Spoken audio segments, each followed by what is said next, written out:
I'm 69 years old. I moved in with my son and daughter-in-law to help with my grandchildren. Every night, precisely at 4 o'clock, my son and daughter-in-law would go down to the basement and lock the door. One day, my curiosity got the better of me, and I peeked through the keyhole. What I saw in the darkness nearly made me pass out. I immediately called a cab to escape with my grandchildren. Hello, dear listeners. Thank you so much for tuning in. Please subscribe to the channel, hit the like button, and let me know in the comments what country you're listening from. I truly appreciate it. Enjoy the story. My day starts at 6 o'clock in the morning. I don't need an alarm clock. I'm woken by an internal metronome, calibrated over 4 decades of working as a head nurse at the Children's Hospital in Atlanta. Getting up when it's still dark and quiet outside is a habit ingrained into the very core of my being. Here, in this huge, echoing house belonging to my son, the habit has become a necessity. I head downstairs to the kitchen. It looks like an operating room, all steel and cold white quartz. Not a single unnecessary detail, not one warm, lived-in touch. Zara, my daughter-in-law, is obsessed with sterility. I switch on the coffee machine, a complicated contraption that whirs like a medical device. I don't drink coffee, it's forbidden for me, but its aroma has to fill the house right on time for 8 o'clock, when she and Kambani deign to descend from their second-floor suite. They call it creating a productive atmosphere. They both work from home in their dedicated offices, important people. While their coffee brews, I mix the batter for Jabari and Zola's pancakes. Jabari is 7. He's serious and thoughtful, like a little elder statesman. Zola is 5. She's pure, ringing joy, a ray of sunshine that keeps this house from completely freezing over. I'm here for them. For them, I sold my cozy 2-bedroom condo downtown, the one with windows overlooking the historic square. I gave them every penny, every single dollar, for the down payment on this suburban palace. Mama, this will be so much better, Kambani told me, hugging my shoulders. We'll live as one big family. You'll help us with the kids, and we'll take care of you. And I do help. I cook, I clean, I do the laundry and the ironing. I drive Jabari to his magnet school and Zola to pre-K. I play with them, read them stories, tend to their scraped knees and childhood colds. I am the 24-hour nanny, cook, and housekeeper, a free-of-charge accessory to their glittering life. And they do take care of me. Yes, I have my own room, small, on the first floor near the kitchen, so it's easier to get up in the mornings. Each of my days is identical to the last, as if someone put on an old vinyl record and the needle is stuck in the same groove. Breakfast for the children, breakfast for the adults, cleaning, laundry, lunch, outing, dinner, bedtime story. Round and round it goes. Kambani and Zara emerge from their offices only to eat or issue instructions. Mama, iron my shirts. I have a critical video conference tomorrow. Jindayai Azizi, don't forget to order the water filters and get Zola a new sketch pad. She's filled up this one already. They don't ask, they inform. To them, I am a useful but inanimate piece of furniture. But there is one crack in this sterile, controlled routine. Something that doesn't fit into their perfect schedule. Something that happens every night, precisely at 4 o'clock in the morning. I hear it almost every time. Old folks are light sleepers. First, the squeak of their bedroom door upstairs. Then quiet, almost inaudible footsteps descending the staircase. They move in sync, like two conspirators. They pass my door, walk across the entire first floor, and stop at the heavy oak door leading to the basement. I hear the key turn in the lock, a heavy, dull clunk that sends a chill through my chest every single time. The door closes, and silence falls, only to be broken a few seconds later by a faint, monotonous humming. It sounds like some kind of machine is running down there, an air purifier or something similar. At first, I didn't pay it any mind. Young people have their quirks. Maybe Kambani set up a wine cellar, or Zara had a workshop. She was into complex polymer clay crafts. It's a storage area, Zara once tossed out when I asked what was in the basement. Old stuff, tools, don't worry about it. I didn't. I tried not to, but the nightly ritual repeated with frightening accuracy. Every single day at 4 o'clock, the clunk of the lock, the humming. Precisely at 7 o'clock in the morning, another clunk, and they come back up, always together. Their faces are strange afterward, tired but with a focused, almost clinical expression, as if they hadn't been sleeping but standing watch over a sick patient. This inexplicable night vigil began to trouble me. What could they be doing in the basement for 3 hours every night? Why lock the door with such a heavy-duty lock? The anxiety grew slowly, like poison ivy twining around my heart. I fought off bad thoughts, blaming myself for being an overly suspicious senior, but I couldn't shake that cold, clammy feeling. Then, that night happened. It started with Jabari. Around 3:30 in the morning, he ran into my room, trembling, his eyes wide with terror. "Grandmama, I had a nightmare." I hugged him, pulled him close beside me, and stroked his closely cropped hair. He clung to me, a hot, frightened little bundle. I whispered comforting words, telling him a quiet story about a brave little chipmunk. Slowly his breathing evened out. He sniffled, falling asleep. I lay awake, listening to the measured ticking of the grandfather clock in the living room. And then it came. 4 o'clock. The door upstairs creaked, the soft footsteps. I froze, even stopped breathing. They passed my room. Their silhouettes momentarily blocked the sliver of light beneath my door. And then, there it was, the heavy final clunk of the basement door lock. This time, I couldn't take it. Something inside me snapped. A spring that had been holding back my curiosity and fear broke. It was an almost physical sensation, like being shoved from behind. Cautiously, so as not to wake Jabari, I slipped out from under the covers. On tiptoe, holding my breath, I crossed my room and carefully opened the door. The hallway was dark. Only the faint light of the nightlight from the living room cast long, ugly shadows of the furniture onto the floor. I moved toward the basement door. Each step echoed in my head. The floor beneath my feet was icy cold. Reaching the door, I paused. The humming was clearer here, and I caught a smell, faint, but painfully familiar. A scent impossible to mistake. It was the way hospital corridors smell. The smell of disinfection, antiseptic. My heart hammered somewhere in my throat, frantic and desperate. Why did the basement smell like a hospital? What was down there? A shiver ran through my entire body. I knelt down. The keyhole was old-fashioned, a large, clear aperture. Squeezing my eyes shut for a second, I gathered my courage and pressed my eye to the cold metal. At first, I saw only darkness. Then, my eye adjusted, and I began to make out shapes. The basement wasn't cluttered. On the contrary, it was frighteningly clean. And in the center of the room stood a hospital bed with metal side rails. Next to it, an IV stand, a clear bag of solution with a thin tube trailing down from it. Zara stood with her back to me by the bed. She was adjusting something on the IV drip system. Her movements were precise, measured, like a nurse's. And on the bed, covered up to the chin with a light blanket, lay a person. A figure, covered almost entirely. Suddenly, the person on the bed stirred and slowly turned their head in my direction. The light from the corner nightlight fell upon the face, and my world crashed down.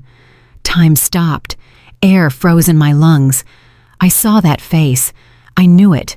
Every mole, the curve of the eyebrows, the line of the lips, all of it was burned into my memory, pale, gaunt, with shadows beneath the closed eyes, but undoubtedly hers. It was the face of my sister, Kima. My sister, whom my own son told me 5 years ago, had died suddenly in the hospital from a ruptured aneurysm. I clamped a hand over my mouth to stop myself from screaming. An icy band squeezed my chest, forcing out the air, sucking out the life. My vision darkened. Kima was alive, here, in this basement. I staggered back from the door as if struck. A ringing noise filled my ears. The cold metal of the keyhole seemed welded to my skin. But I didn't scream. I didn't fall. Something deep in my solar plexus clicked like a switch, and the wave of cold, paralyzing terror was replaced by an absolute ringing void. Panic is a luxury a head nurse can't afford when a life is on the line. And this was exactly that situation. Slowly, on all fours, I backed into the darkness of the hallway. My movements were automatic, honed by years of night shifts when I had to move through a ward without waking a single child. My brain, my old, trained brain, was already working, processing the event not as a personal tragedy, but as input data for a medical triage. Triage, the first rule in any catastrophe. I reached my room and silently closed the door. Jabari was asleep, curled up. His warm breath was the only living, real sound in this frozen world. I sat on the edge of the bed, my back straight as a steel rod. Situation analysis. Patient: Kima Azizi, my sister. Status: declared deceased 5 years ago. Current condition: alive, held in the basement, connected to an IV drip, likely under heavy sedation. Prisoner: threat: Kambani Azizi, my son. Zara Camille, my daughter-in-law. Status: criminals. Holding a person captive, falsified a death. Motives unknown, but likely financial. Their behavior is unpredictable. They are dangerous. Assets at risk: Jabari Azizi, 7 years old. Zola Azizi, 5 years old. My grandchildren. Status: sharing a house with dangerous criminals. They are the most vulnerable link. Conclusion: it was cold and clear, like a surgeon's scalpel. My sister is a long-term problem. I can't save her right now. My son and daughter-in-law are a threat that must be neutralized from a distance. And the grandchildren? The grandchildren are the immediate priority. Goal number 1, immediate evacuation of the children. I stood up. The trembling was gone. In its place came a cold, crystal clarity. A plan was already forming in my head, sharp and step by step. I had about 2.5 hours until 7 o'clock in the morning. That should be enough. First, I pulled my old handbag from the dresser drawer, not the one I used for shopping, but a small travel bag, the one I used to take on trips 40 years ago. In it, I put our documents, our passports, the children's birth certificates. I always kept them with me, in case we needed to go to the doctor. Thank God Zara never cared about that. I put all the cash I had saved from my modest Social Security check in there too. Not much, but enough for the short term. Next, clothes, nothing extra. Warm, comfortable sweatsuits for Jabari and Zola. Pants and a sweater for myself. A couple of changes of underwear. Toothbrushes. I moved quickly, silently, like a ghost in my own house. I took each item from the shelf carefully, ensuring I didn't disturb the overall arrangement, so their morning inspection wouldn't immediately reveal the loss. Now the most important thing. I opened the closet and, from an old mitten tucked deep inside, I retrieved it. A simple flip phone, my emergency backup. I bought it many years ago after a particularly bad flu season, when I was afraid I wouldn't even be able to call an ambulance. I kept a small amount of money loaded onto it and told no one about it. My smartphone, the sleek touchscreen model that Kambani gave me as a gift to connect with the world, I left on the nightstand. Let them think I simply stormed out. Let them look for its signal here in this cage. All that was left was to wake the children. This was the riskiest stage. I approached Zola. She was sleeping in her small cot in the corner of my room. Zara insisted she sleep with me so she wouldn't run to them at night. I leaned over her, taking in the scent of her hair, milk, and sweet rolls. My heart ached with tenderness and pain. "Zola, sunshine, wake up," I whispered right into her ear. She stirred, opening her sleepy eyes.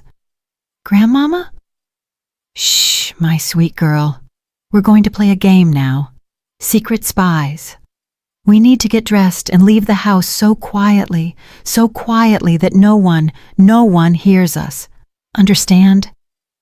A flash of fear crossed her eyes, but then it was replaced by excitement. A game? Of course it was a game. I dressed her quickly and quietly. Then I woke Jabari the same way. I told him the same thing. He, being the older boy, frowned. "Do Mom and Dad know about the game?" "This is our secret," I whispered back, looking directly into his eyes. "It's a very important mission. Everything depends on it. Can you handle it? You're my main protector." He nodded seriously. My little man. Dressed, we paused at the door. I listened. The faint humming still came from behind the basement door. They were there. They suspected nothing. "Now we walk like mice," I whispered. "Not a sound. Hold on to me." I picked up the bag and took their hands. Their small palms were warm and trusting. And that trust brought on a wave of responsibility so heavy I nearly suffocated. I was their only chance. We slipped into the corridor. Every step on the creaking hardwood floor seemed deafening to me. I led them through the dark living room, past the lifeless silhouettes of the expensive furniture, which now looked like sinister monsters. There was the front door. Slowly, millimeter by millimeter, I turned the key in the lock. The clack seemed louder than a gunshot. We froze. Silence. I cracked the door open. A blast of cold, damp, pre-dawn freshness hit my face. The sky to the east was just beginning to lighten. We stepped onto the porch, and I just as silently closed the door behind us, leaving it unlocked. We walked down the path to the gate. I moved with the children around the corner into the shadow of a tall hedge, and only there did I take out my flip phone. I found the number for a taxi service that I had saved beforehand. My voice was level, calm. I gave them the address of the next street over. Not our house. Never leave tracks where they can look for you. Rule number 2. The car arrived in 10 minutes. 10 minutes that felt like an eternity. I stood, holding my grandchildren, and looked at the second-story windows. At the windows of my son's bedroom, the man who looked me in the eye 5 years ago and told me my sister had died. He cried then. I remember. I wonder what he was crying about. His sister or his ruined soul? The cab gently braked by the curb. I quickly settled the children into the back seat and got in myself. "Where to?" asked the driver, an older, tired-looking man. I gave him the address of a motel in a different town, an hour's drive from here. Small, unremarkable, one I had read about in a newspaper once. "A bit far," he grunted. "We have an early train," I lied calmly. "Afraid we'll miss it." He nodded, and the car pulled away. I didn't look back. I looked only ahead at the road speeding beneath the wheels. Jabari and Zola, exhausted by the early start and the excitement, were already dozing on my shoulder. An hour later, we were there. I paid with cash, leaving a generous tip. The sleepy desk clerk gave me the key to a third-floor room. And finally, we were here. I locked the room door with every deadbolt. The room was simple, clean, 2 beds, a table, a window overlooking a quiet street. I undressed the children and put them in one bed. They fell asleep instantly, not even hearing my final whisper. I was alone. I sat on a chair by the window. The adrenaline that had propelled me forward all these hours began to recede. The first part of the plan was complete. The children were safe. But I knew this was just the beginning. The worst, the hardest part was yet to come. I looked at my sleeping grandchildren, and there was no fear or despair in me. Only a cold, ice-like fury and an absolute, unshakable resolve. You underestimated me, children. You thought I was a fragile, sentimental wreck, a compliant servant. But you forgot who I was. For 40 years, I saved children's lives. Now, I will save mine and my sister's. You started this war, and I will finish it. I stood up and approached the window. The sun was rising over the sleepy city, painting the rooftops a soft, rosy color. Down below, the first city bus rolled by, brakes squealing on the turn. A new day had begun. For me, the first day of a new, unknown life. And for them, in that cold house, the finale of their usual world was just beginning to play out. I didn't even need to see it. I knew them both so well that I could picture everything in minute detail. I could almost physically feel the minute hand on the clock in their living room pass 7 o'clock. I hear the dull clunk of the basement door lock. They come upstairs, tired, silent.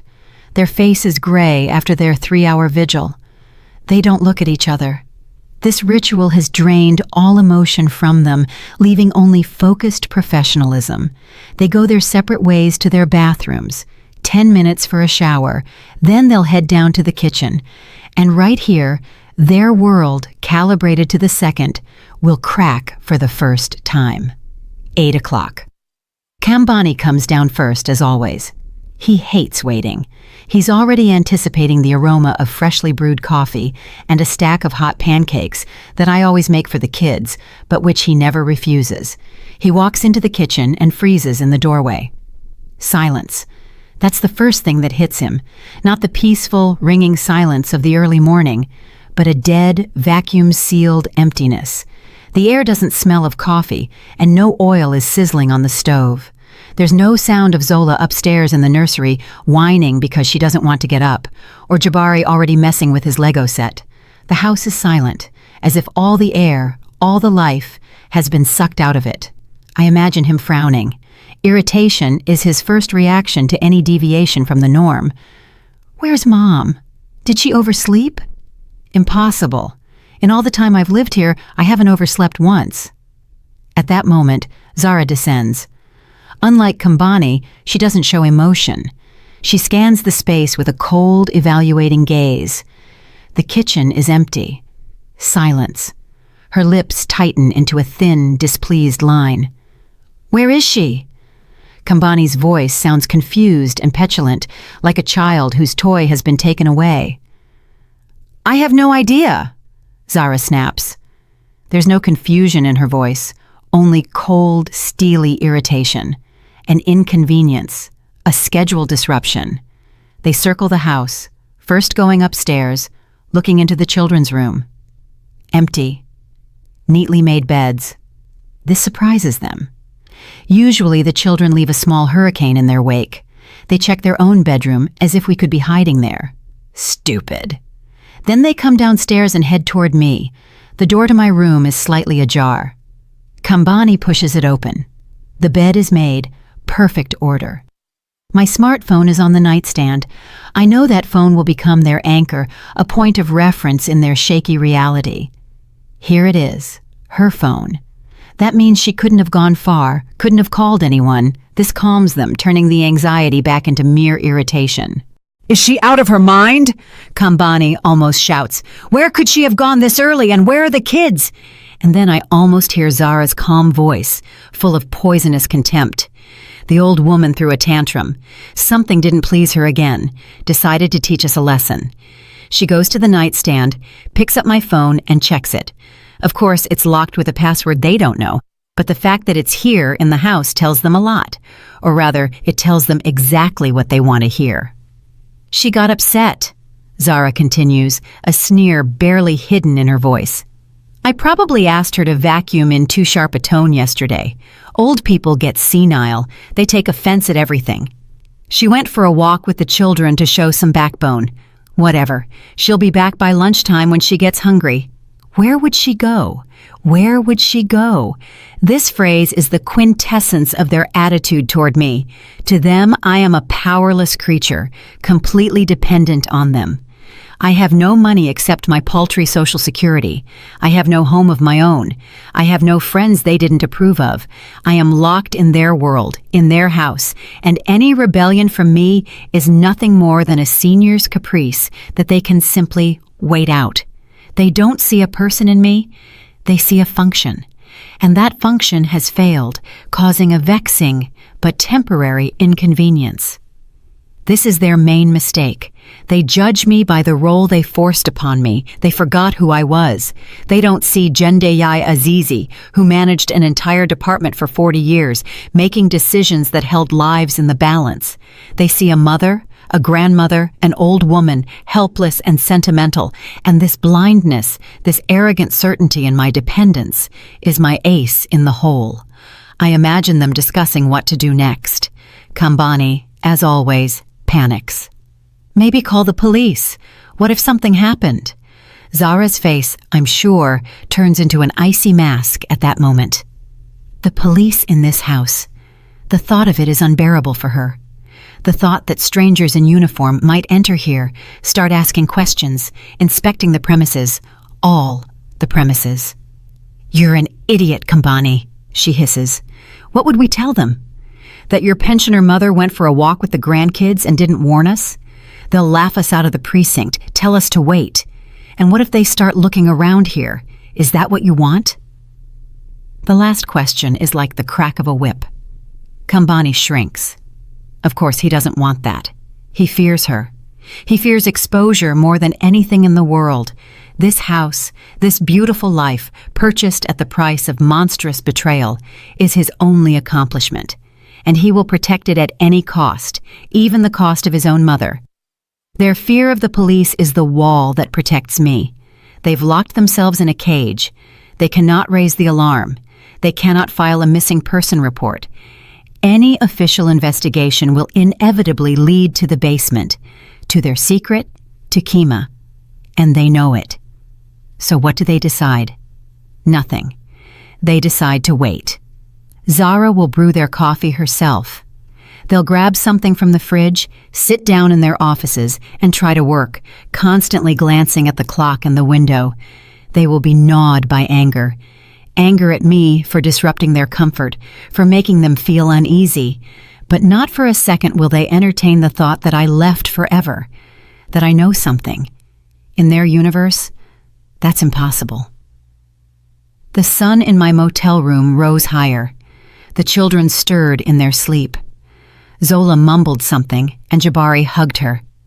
I looked at them, and the cold fury in me gave way to something else. A calm, focused strength. They gave me time. Their arrogance, their contempt, their certainty in my complete and unconditional surrender gave me the most valuable resource, a head start of a few hours. And for me, for head nurse Azizi, a few hours is an eternity. It is more than enough time to regroup, prepare the tools, and deliver the next blow, precise, measured, and absolutely unexpected. I took my old flip phone. My fingers didn't tremble. I found a number in the address book that I hadn't dialed in years. The number of a person who wasn't just a colleague, but a true friend. A person who now held a very high position. The time for waiting was over. The time for action had begun. I found the number in my address book. It was written in old, faded ink, but I knew it by heart. Dr. Cheikh Diop, once he was just Cheek, a young resident who ran to me for advice. Now he was the administrator of an entire network of clinics. A big shot. But I knew that behind the expensive suit and important title, the same young man I taught how to place a catheter in a newborn was still alive. I was counting on that. The ringing felt like an eternity. The children were asleep. Outside the window, the city, strange and indifferent, was waking up. "Hello?" A deep, tired voice answered. The voice of a man who had been pulled away from something important. "Dr. Diop, hello? It's Jendai Azizi." A pause fell on the other end. I could hear him breathing. "Jendai Azizi, my goodness, it's been years. I'm happy to hear from you. Is everything all right?" His voice was a mix of surprise and polite caution. I understood him. An old colleague calling his personal number at the start of the workday. It usually doesn't mean anything good. "Things are not all right, Cheikh," I said evenly, trying to keep my voice from shaking. "I need your help and your word that this conversation stays between us." "Of course, Jendai Azizi. I'm listening." He was still speaking to me like an older woman who might need a consultation or a good hospital room, condescendingly and patronizingly. I took a deep breath. How could I tell him this? How could I clothe this madness, this nightmare, in words that wouldn't make him think I was crazy? "Cheek, I don't know where to start. I'm not home right now. I left with my grandchildren, away from my son Kambani." "I see," he drawled. "Family matters, Jendai Azizi. I sympathize, of course, but I'm not exactly the right specialist." "It's not about that," I interrupted him, not letting him finish. I couldn't let this conversation slide into domesticity. "Cheikh, this is about my sister. Kima." Another pause. this one longer, tenser. Kima, but Jindai Azizi, forgive my bluntness, but she died several years ago. I remember Kambani informing you. My condolences, though belated. This was the moment. The ice under my feet cracked. Now or never. I closed my eyes so I wouldn't see the sleeping children, but only the darkness of the basement and the face on the pillow.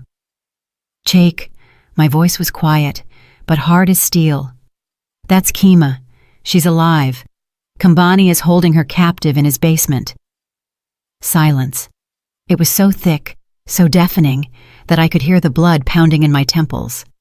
I held my breath, waiting for his reaction. He could hang up. He could politely say I needed rest. He could do anything.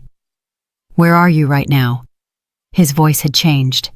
There wasn't a trace of condescension left, only the sharp, professional urgency of a physician in the emergency room. I gave him the motel address. Don't leave there. Don't open the door for anyone. Don't call anyone else. I'll call you back in 30 minutes. And he hung up. 30 minutes. I placed the phone on the table. It seemed like an alien object to me, like a time bomb. I stood up, went to the bed, and adjusted the blanket on Zola. Her cheek was warm, she smelled of sleep. Jabari frowned in his sleep, just like his father, or the man I thought was his father. What is Jake doing right now? He's sitting in his huge office. He opens his computer, accesses the medical archives. What is he looking for? The death certificate for Kima Azizi. 5 years ago. Cause, cerebral aneurysm rupture. Hospital number. I didn't even remember which hospital Kambani had named then. I was in such shock, such grief. He said he handled all the formalities himself so as not to traumatize me. What a caring son. He brought me an urn of ashes. He said it was Kima's will, cremation. Whose ashes did I bury next to our parents then? Whose? I walked back and forth across the small room. The minutes stretched out like thick, sticky molasses. 5 years I had lived with that lie. 5 years I had mourned a living person. I combed through my memories for every loose thread, every oddity I hadn't noticed at the time. The way Kambani avoided talking about her final days, the speed with which he wrapped up all the affairs related to her condo and assets. Mama, you don't need to get involved in this. It's too painful. I'll do everything myself. And I believed him. How I believed him. I was blinded by grief and gratitude for his care. The phone rang so sharply that I jumped. His number flashed on the screen. I picked up. Jindai Azizi, he said, and I didn't recognize his voice. It was hollow, distant, the way people talk when reporting a death. Yes, Cheik. I pulled all the archives, not just our network, all the city databases. Kima Azizi did not die 5 years ago. I silently leaned against the wall. My legs gave out. Her official status is alive, he continued, nailing the words like a hammer blow. 5 years and 3 months ago, she was involved in a traffic accident, a serious traumatic brain injury. She was admitted to the ICU at our 7th hospital in a coma. A coma, not an aneurysm, an accident. My God, she was there for 3 weeks. The doctors gave a positive prognosis. It wasn't a deep coma, but a post-resuscitation state. There was a chance for recovery, but she was taken from there. Taken? How? I whispered. Your son, Kambani. There was steel in Cheik's voice. He appeared on the 3rd day after the accident. He presented a general power of attorney in her name for handling all affairs, allegedly signed 6 months before. He insisted that her treating physician not inform anyone but him about her condition, citing her desire for privacy, and after 3 weeks, he arranged a transfer under his own responsibility to a private facility for home care. I slid down the wall to the floor, a forged power of attorney. He cut me off from her. He locked her away first in the hospital, and then. But why? My whisper was barely audible. Why all this, Cheik? Why such a monstrous lie? He paused for a second, and what he said next was the most terrifying thing of all. Jendayi Azizi, I ran one more check. Her husband, Kwame. He died a year before the accident. He was a lead engineer at a defense contractor. He had a huge life insurance policy and a lifetime pension for service that, in the event of his death, would fully transfer to the widow. Kima, plus all his savings and assets. I don't have access to exact figures, but we are talking about very, very large amounts of money. For all these 5 years, someone has been faithfully receiving her pension and managing her accounts based on that same power of attorney. A buzzing filled my ears. The pieces of the terrifying, ugly mosaic fell into place. Their house, their expensive SUVs, the successful remote work that allowed them to live in luxury. Zara buying designer bags. Kambani talking about stock market investments. All of it was built on her suffering, on her stolen life. They didn't just hide her, they turned my sister into their personal ATM, a living corpse that reliably brought them income. The cold I had felt at the basement door now filled me entirely, without reservation.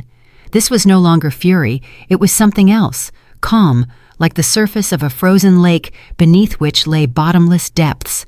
I knew what I had to do. The plan in my head instantly became more complex. It became harder, more merciless. "Chake," I said, and my voice was level and strong again. "I'm going to need your help one more time. But first, I have to do something myself." I put down the phone. The silence in the hotel room pressed on my ears. I got up from the floor and went to my bag. At the very bottom, beneath the change of clothes and documents, lay an old tablet in a worn case. Kambani had given it to me about 3 years ago for my birthday. "You can look up recipes, Mama. Talk to the grandkids on video call." I hardly ever used it, but I faithfully kept it charged. Intuition, I suppose. An old person's habit of having everything that might ever be useful in reserve. I connected to the motel's Wi-Fi. My fingers moved slowly but surely. I opened the bank's website. I remembered the login and password by heart. I didn't trust those to any piece of paper. The page opened before me, showing 2 accounts. One was my pension account, with its meager funds, and the second was called Reserve. I remembered the day we opened it, more than 10 years ago. Kima had just married Kwame. We were sitting in my old kitchen, drinking tea with cherry preserves. "Agnisha, let's open a joint account," she said, laughing. "We'll put a little money in there, just in case. Call it our secret fund." We put symbolic amounts in, and I was listed as a full owner. I had almost forgotten about it. Kambani and Zara, apparently, found the documents and decided it was the perfect, ready-made tool. Why open something new, leaving tracks? They could just use this old, forgotten one. They must not have even checked the second owner, or they checked, saw my name, and just laughed. The old lady, what could she do? She doesn't even remember it. What a saving mistake for me. Their arrogance became their Achilles' heel. I opened the account. The amount I saw made me shut my eyes. The numbers danced before them. 6 zeros. It was a fortune. A whole fortune bled from my sister's life. Every dollar in that account was steeped in her pain, her silence, her stolen years. I didn't hesitate for a second. I felt neither thrill nor malice. I felt like a surgeon lancing a festering abscess. This was not theft. It was expropriation, the return of stolen goods. I created a new transfer.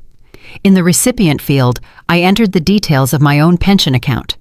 In the amount field, I entered every last cent. The system requested confirmation. I pressed the button.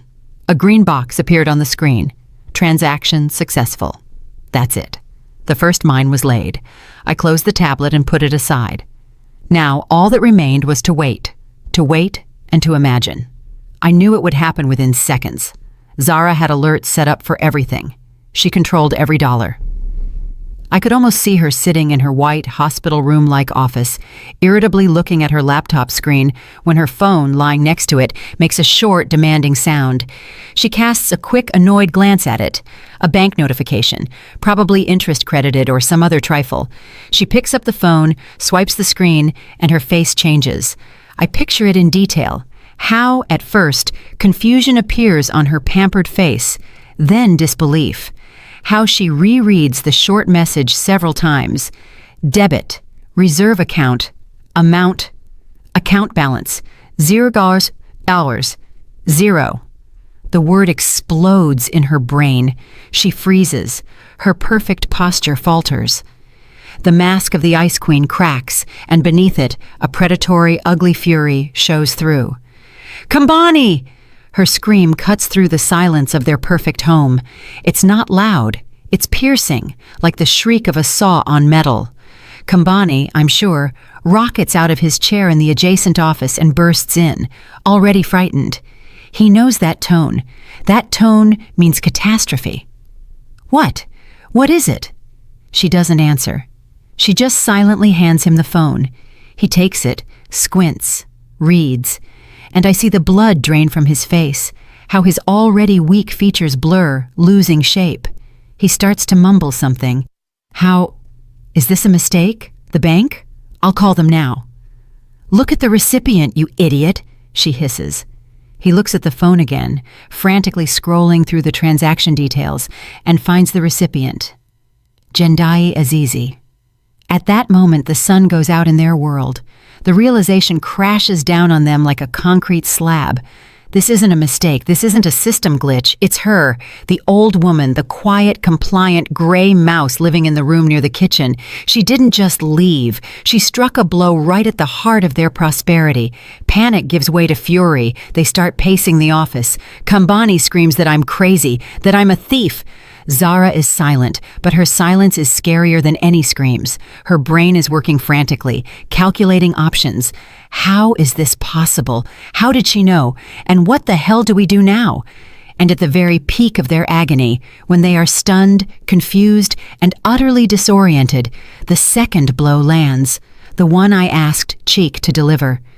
In the silence of their home, the piercing trill of the doorbell rings out. They freeze. They never have visitors. All their communication with the outside world happens over the internet. Couriers leave packages at the gate. The sound of the doorbell in their house is a signal of invasion. They look at each other. The same animal fear is in their eyes. "Who is it? Don't open it," Kambani whispers. "And what?" Zara bites out, her face a white mask. "Are we going to sit and wait until they break the door down?" The bell rings again, insistently, demanding. Zara shoves Kambani in the back. "Go see who it is, and not one unnecessary word." He walks to the door on shaky legs. I know what he looks like now. A pathetic, frightened little boy caught stealing. He looks through the peephole. A man stands on the porch, unremarkable, in a severe dark suit with a folder in his hands. Not a courier, not a salesman. A government official. Kambani slowly opens the door. "Valery Igorovich Gorsky?" The man's voice is calm, colorless, bureaucratic.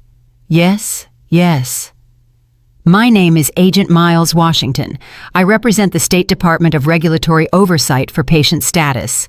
We received an anonymous report that citizen Kima Azizi, who requires urgent medical examination, may be at this address. I am authorized to conduct an inspection of her living conditions." Every word from this man is a hammer blow pounding the lid of their coffin. He names her name, Kima. He speaks of an anonymous report. He demands an inspection. I imagine Kambani freezing, clutching the doorknob, and Zara standing motionless in the shadows of the hallway behind him. They are caught. The money is gone. Authority stands at the threshold.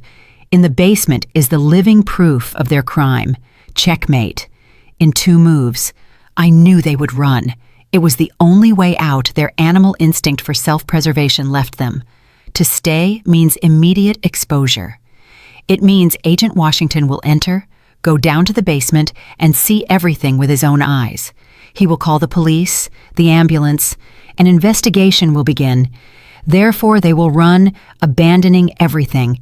The house, the expensive furniture, their offices, and my sister. They will leave her there as an unnecessary, incriminating piece of evidence, hoping that this will somehow mitigate their guilt. I could almost hear their panicked whispers after Kambani slammed the door in the official's face. "We're leaving. Now. Out the back door." Zara's hiss. "Where? What are we going to do?" Kambani's whimper. "Find her. Get the money back. That's all that matters now. She couldn't have gone far." They will slip out of the house like rats from a sinking ship, get into their expensive car. And where will they go? They'll think frantically, desperately. How could she pay for a motel? Cash, perhaps, but she only had a little. What else? A card. My pension card. That was my third mine, planted early this morning. I didn't pay for the room with cash, but with my card. I knew that Zara, obsessed with control, had once tied alerts for my card to her phone. So you can see, Mama, that you don't lack for anything. I deliberately left them that track, that breadcrumb that would lead the wolf right into the trap. I wanted them to come. I wanted to look them in the eye. This conversation had to happen. The children were already awake. I washed their faces, fed them the bagels I bought downstairs at the buffet. They were quiet, sensing that their familiar world had crumbled. Jabari sat on the bed, concentrating on building something out of pillows. Zola was coloring in her sketch pad. I sat beside her and hugged her. "Grandmama, when are we going home?" she asked, not looking up. "Soon, my sunshine. We'll have a new home soon, much better than the old one." And at that moment, a furious pounding started on the room door. Not a knock, but fists hammering, violently, forcefully. Zola jumped and clung to me. Jabari froze with his pillow in his hands. I knew who it was. I slowly stood up, straightened my sweater, and walked to the door. I looked through the peephole, the faces of my son and his wife, distorted by rage. They found me. I turned the key. The door flew open so fast it slammed against the wall. They burst into the room like a natural disaster. Zara was in front.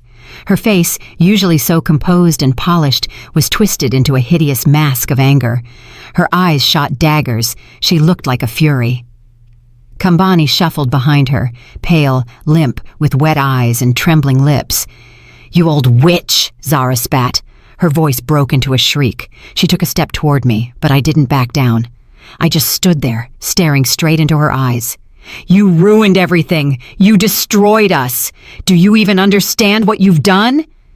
The children behind me started to cry. Jabari ran up and gripped my skirt. "Mom, please don't," Kambani started, but his voice was drowned out by the torrent of her rage. "Shut up, you weakling!" she snarled at him without turning her head. "This is all you, your family. I told you she'd only cause trouble." She turned back to me. Her chest was heaving. "Where is the money? You took all the money? Give it back right now, do you hear me, you senile old woman? That's not your money." I remained silent. I just looked at her, and my calmness, my silence, enraged her even more. She wasn't used to this. She was used to me lowering my eyes, to me making excuses, to me trying to please her. Now, an unsubmissive servant, a granite wall, stood before her. Finally, Kambani spoke. He collapsed to his knees in front of me, right on the dirty motel carpet. He was crying, smearing tears across his face like a small child. "Mama, Mommy, I'm sorry. Please forgive me. It was all her. She made me do it. I didn't want to. I swear I didn't want to. She came up with everything. Auntie Kima, the power of attorney, the accounts. She said it would be better, that it was her money by right because she was taking care of her. I had no choice, Mama." He sobbed, clinging to my legs. A pathetic, weak, spineless man. In that second, I felt nothing for him. No hatred, no pity, only emptiness. It was as if a complete stranger was before me. My son died. He died 5 years ago, the day he brought me an urn with a stranger's ashes. I carefully pulled my leg free from his grasp, stepped over him as if he were an obstacle, and stood directly in front of Zara, shielding the children. And then I spoke. My voice rang out in that small room, unexpectedly loud and clear. It was calm, deadly calm. "That is my sister's money, Zara," I said, looking her in the eye. Not yours. She is my sister, and you turned her into a ghost, a living ATM to pay for your worthless life. Her face contorted. What do you understand? We cared for her. We gave her care she never would have dreamed of in a state hospital. She's a vegetable. She doesn't need that money anyway. She needed family, I cut in. She needed me. And you forged documents to cut me off from her, so no one would know she was alive. I worked as a nurse for 40 years, Zara. I know what medical records look like. I know medical ethics. I know what a coma is and what a post-resuscitation state is. I know everything you did. And now, it's not just me who knows. I paused. Now the police know too. I delivered the last words slowly, emphatically. I saw the fear flicker in her eyes, real animal fear. She understood that this was the end, that the official at their doorstep wasn't a coincidence, that it was part of a plan, my plan. Her gaze darted around the room, searching for an exit, for salvation. And it didn't stop on me or on the sobbing Kambani. It stopped on the children. Something changed in her eyes. Rage gave way to cold, predatory calculation. It was the last desperate move of a cornered beast. She realized the money was lost. Freedom was lost. The only thing she had left was her final card, her last ace. She lunged, not at me. She darted past me like a snake. Her movement was so fast, so unexpected, that I didn't even have time to react. She pounced on Jabari. Grabbing his arm, she yanked him toward her, pulling him out from behind my back. The boy cried out in pain and surprise. "He's my son!" she screamed, her voice soaring into a deafening, hysterical pitch. She pressed the struggling Jabari against her, using him as a human shield.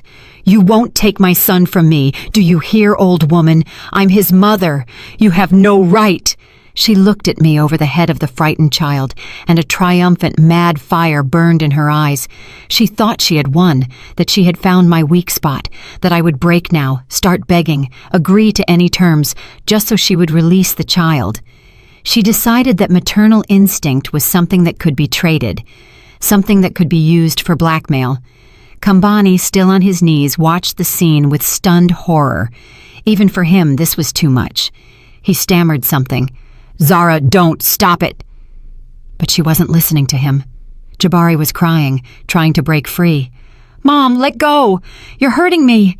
Grandmama!" I looked at her hand, clamped with a steel grip on my grandson's shoulder, at her face contorted with malice, at her eyes full of confidence in her own impunity. And I didn't move. I stood motionless like a statue. There was no fear for Jabari in me. I knew she wouldn't hurt him. Not now. Right now, he was a valuable asset to her. But I saw the strength with which she was holding him. I saw the fear and pain in my boy's eyes, and that was enough. She waited for my reaction, my tears, my pleas, but I stayed silent. I just looked at her. And then, when the pause dragged on, I quietly said 4 words. "Thank you for confirming that." She didn't understand. Confusion was reflected on her face. What was I talking about? And in that very moment, in the deafening silence broken only by the children's crying, a quiet click sounded. It was a soft sound, almost unnoticeable. But to Zara, it sounded like a clap of thunder.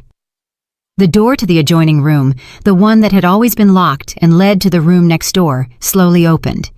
2 people stood on the threshold. A woman in a severe gray suit with a tired but attentive face, and a tall man in a hotel security uniform. The woman held a voice recorder in her hand, on which a small red light was glowing. Zara froze. She was stuck in that same pose. One hand gripping her son's shoulder, her eyes wild, hunted with terror. Her gaze darted from me to the people in the doorway and back again, and she understood everything. She understood that this was not a tantrum, it was not a spontaneous outburst. This was all a setup, a performance in which she had just played her final, most disastrous role. The woman in the gray suit took a step into the room. Her voice was calm, but brooks no argument. Zara Camille, I am Ms. Patrice Evans, Inspector for Child Protective Services. My colleague and I have heard and recorded everything that has transpired here in the last 10 minutes, including your threats and the use of physical force against your son, Jabari Azizi. Please release the child immediately. Zara's grip slackened. Her hand dropped limply from Jabari's shoulder. The boy instantly darted to me and hugged me tightly, burying his face in my knees. I stroked his head. It was over. Of course, I asked them to come. This was the final part of my plan. When I called Sheikh this morning, I didn't just ask him about the inspection at their house. I asked him to contact Child Protective Services, explain the situation, and tell them that the mother, in a state of emotional distress and pursued on suspicion of a serious crime, would most likely try to use the children as leverage. I rented 2 adjoining rooms, asked the motel management to open the connecting door, and asked the inspector and the guard simply to wait for the signal. And they waited. Zara stood in the middle of the room, broken, devastated. The mask of motherhood she had worn for so long and so skillfully had crumbled to dust, exposing her true, ugly face. She wasn't screaming anymore. She just stared into the void. Kambani remained on his knees, sobbing and mumbling something to himself. He was pathetic. He was nothing. Inspector Evans approached him. Please stand up. I believe you and your wife have a long conversation ahead of you with representatives from other agencies. The security officer will escort you downstairs. They left, not looking at me or the children. 2 ghosts, 2 shadows from whom their imaginary, stolen life had just been taken. When they had gone, the inspector closed the door behind them. Then she came over to me, crouching down to be at eye level with the children. Jabari Zola, she said softly, my name is Ms. Evans. Everything will be okay now. You'll stay with your grandmother for now. She'll take care of you. She looked at me, and in her tired eyes, I saw not only professional duty, but simple human compassion for the first time. Jandai Azizi, she said, you did everything right. You are a very strong woman. I looked at my grandchildren, who clung to me like 2 frightened chicks. Strong? I don't know. I just did what I had to do. What life had taught me, to protect those who cannot protect themselves. I was a nurse, and this was my most important patient, my family. I had just performed the most difficult operation of my life. I nodded to the inspector, unable to utter a single word, simply holding my grandchildren tighter, breathing in the scent of their hair. That scent was the only thing that was real in this collapsed world. I knew that my main task now was to build a new world for them, a real one, starting from a clean slate. Several weeks, maybe months, passed. Time lost its usual linearity. It became thick and filled with events, each more important than the last. The days were filled with meetings with lawyers, doctors, therapists, and Child Protective Services representatives. The nights were short, anxious, full of thoughts. I was living on the edge of exhaustion, but for the first time in many years, I felt like I was truly alive. I was not a servant, not a shadow. I was the center, the axis around which my family's fate revolved. Now, all that is behind me. The turmoil has settled, leaving behind a new reality. We moved. With the money I recovered, I rented a large, bright apartment in a quiet neighborhood near a community park. It has high ceilings and huge windows that let the sun in all day. The air here doesn't smell of sterility and lies. It smells of the lush geraniums I put on all the windowsills and fresh-baked cookies. The walls are covered with Jabari and Zola's clumsy but bright drawings. This is a home. Our home. I was granted temporary custody of the grandchildren. The process was long and agonizing, but the recording made in that motel room became the deciding argument. Kambani and Zara. I try not to follow their fate. I know an investigation is ongoing. They were charged with unlawful imprisonment, large-scale fraud, forgery of documents, and abandonment of a person in danger, a whole bouquet of felonies. They are awaiting trial and undoubtedly prison. I feel neither triumph nor a desire for revenge, only a cold, detached fatigue. They chose their own path. My path now leads in a different direction. The most important thing is Kima. She is with us. The same day everything came to light, she was taken from that basement. Chek made sure she was transferred to the best rehabilitation clinic. When I saw her for the first time in the hospital room, my heart nearly broke. She was thin, pale, with a dim, vacant stare. 5 years, with almost no movement on heavy sedatives, had turned her into a shadow of herself. But she was alive, and she was a fighter. She always was. The doctor said her brain hadn't suffered irreversible damage, that the years of sedation had put her in a state of artificial coma. But there was a chance for recovery. Slow, difficult, but present. I was granted full legal guardianship over her. Now, I was responsible for her life, her health, her future. And this burden of responsibility was the sweetest one I had ever carried. Now she sits in the living room. In a modern, comfortable wheelchair, we exchanged the hospital gown for a soft, peach-colored housecoat. Her hair, once dull and tangled, is now short and neatly trimmed. The first pure silver streaks are breaking through. She still doesn't speak, but she no longer stares into the void. Her eyes, they are clear. There is thought in them. There is recognition. When I walk into the room, her gaze follows me. When Zola approaches her and places her small hand on her arm, Kima's fingers weakly but noticeably squeeze, holding that warm hand. Every day, a physical therapist, a young, energetic black woman, comes to us. Together we do exercises with Kima, working her contracted muscles. It is hellish work, and I see the sweat bead on my sister's forehead, how she clenches her teeth. But she doesn't give up. After every session, she looks exhausted, but something new appears in her eyes. A spark. The stubborn Uneasy spark I remember from childhood. Jabari and Zola are adjusting to the new life. The psychologist who works with them said they need time. They went through trauma. They saw things children shouldn't see, but their young minds are resilient. They know they are safe now, that they are loved. Zola constantly hovers near Kima's wheelchair, telling her secrets, showing her pictures in books. She calls her Auntie Kima. To her, she is just a new, quiet, and very loved relative. Jabari is more withdrawn. He almost never speaks about his parents, but one evening, when I was tucking him in, he suddenly asked, "Grandmama, are Mom and Dad coming back?" "Never?" I sat on the edge of his bed. "I don't know, Jabari. Maybe someday, a very long time from now. But our home is here now, and I will always be with you." He looked at me with his serious adult eyes and nodded, and he didn't ask again. Today is a warm autumn day. I am sitting on our small balcony covered in wild ivy. I have a cup of hot Earl Grey tea in my hands. Downstairs in the room, I hear voices. Zola is laughing. Jabari is enthusiastically telling a story. And among those sounds, a new one, quiet, like the rustling of leaves. It's Kima. Yesterday, for the first time in 5 years, she made a sound. Not a word, just a sound. But for us, it was a victory. The greatest victory. I look at the sky.